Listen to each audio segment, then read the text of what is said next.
Am I officially washed up? Is Cyril getting back in tip-top shape? And can you mix carrots in a smoothie with protein powder that tastes like frozen cappuccino and milk? All of these questions will be answered in today's episode of StarCraft Today. StarCraft Today. Your favorite StarCraft news show. The past week we saw the wrapping up of the group stages in DreamHack Masters EU and NA. And boy, were there some upsets, especially in Europe. Group A, Raynor, Showtime, Mana and Christianer make it out. Gong Fu Wanda, who was in one of the best shapes of his life, 6.9k on the ladder, winning an EPT Cup, I believe, 3 weeks ago, now out of this group. Christianer making it out, a big surprise as Harstem disappoints another season once again. 6th place, just barely above Sortov and Kaz. Big upset there. Good job on Christianer making it to his first round of 16 ever. In Group B, Clem MaxPax leading the pack as pretty much as expected. Skillis once again making it to a round of 16 and Gerald joining him as well. Goblin not quite good enough. Bly, Stefano and Strange also not up to the task. In Group C, we saw Hero Marine and Vanya. Yes, Vanya in Group C. Now, people probably expected a Zerg in second place here, but they most likely expected Elaser or perhaps even Denver.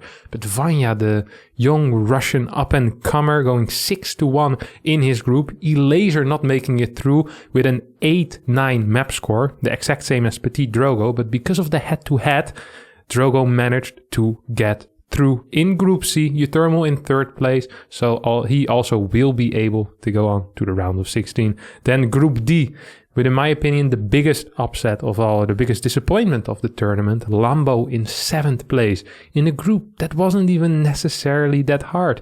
DNS, Milky Cow, Shadow and Hellraiser, probably way weaker opponents than you'd consider Lambo, but Lambo, with a map score of 5-11, 2-5 in matches, not making it higher than 7th place in his group. Last season, for reference, he got 3rd place in the entire tournament, taking out Cero and Hero Marine along the way, and losing to Raynor 3-2 in the loser bracket finals. Cyril topping Group D and Marine Lord getting 2nd place. The Frenchie that once 5-0'd Korea in Nation Wars is back, and he's back strong. So he managed to go 12-2. We'll see what he does further on in the tournament. In the playoffs so far, not too many upsets, except one. Let's have a look at Marine Lord versus Clem. Marine Lord managing to take out Clem. We know that Clem is not the greatest in TVT, but I still kind of expected him to take out Marine Lord. Marine Lord really showing up this tournament in a very impressive run. Now, he gets to go on into the upper semifinals. And in the lower rounds, we have Uthermal Christianer, Hellraiser versus Skillis, Mana versus Drogo, and of course, Gerald versus Sol. Moving on to North America, not as many upsets, at least not in my mind. Scarlet and Estrella topping Group A. Masa making it out of his group 5-2 is a very nice performance for the Canadian Terran, who had been struggling a little bit. And Mechanic once again making it out as well with some solid 3-4 match score gaming. So he's going to be pretty happy with that. In Group B, Namshar and Neek making it out in place 1 and 2. Namshar had been struggling a little bit in the past few seasons and now making it out on the 2nd spot. He's going to be very happy with himself as well. The Swede, of course, who moved to Canada to study. Now showing these North Americans what's up, what's good in the European scene. Nina and Disc also making it out. Nina in 3rd place, perhaps a little bit of a surprise. Will be starting in the lower bracket, unfortunate for her. Will also be playing against Mechanic, who's known to have very strong PvP. The GSL qualifiers have been played and we know our 8 Code A matches. The winners of these matches will join the top 8 from last season in Code S. It's going to be Zest versus Classic. Classic making it back in after coming back from his military service, immediately qualifying for GSL Code A. Will he be able to take out Zest? I don't think so. Dream Creator, Dream, good performance in Season 1. Not as great in Season 2, but still a very dangerous opponent. And if I were a gambling man, which I am not, I'd bet on Dream. Armani versus Special is a match that definitely is possible for the Foreign Hope. The only foreign, of course, currently in Korea that can possibly qualify for Kodas is Special. And I think with Armani, he has a pretty decent opponent that he can do it against. Ragnarok versus SOS. SOS should be pretty favored here. Beyond Percival should be a walkover for Beyond. Solar Gumiho. Gumiho also coming back from military service. And I'm afraid the Meching Terran just isn't good enough to take out a powerhouse like Solar. Keen Ryang. No clue who's gonna win, but could be either. Keen's been looking okay, Ryang's been looking okay, but I think this is the worst quality match here. And Cure versus Lenok. If Lenok manages to win this, I'll actually eat a chocolate shoe again because Cure is in fantastic shape. This week's game of the week, of course, can be no other than game 1 between Hellraiser and Sol. Yo, Kev, I'm gonna let you finish, but Marine Lord versus Clamon Romanticized was one of the greatest games of all time. Of all time!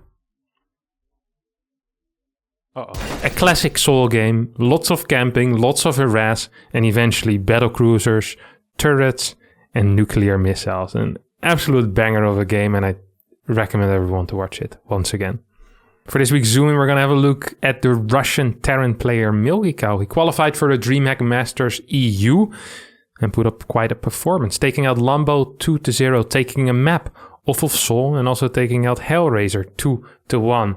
Now, this doesn't sound like a brilliant result, but for an up-and-comer, someone who's new or relatively new in the scene, I think this is a very impressive result, and showing that you can perform at the highest level when it matters, under pressure, against some of the best players in Europe, I think it means you're going to have a very bright future ahead, so we should definitely keep our eyes on this Russian Terran.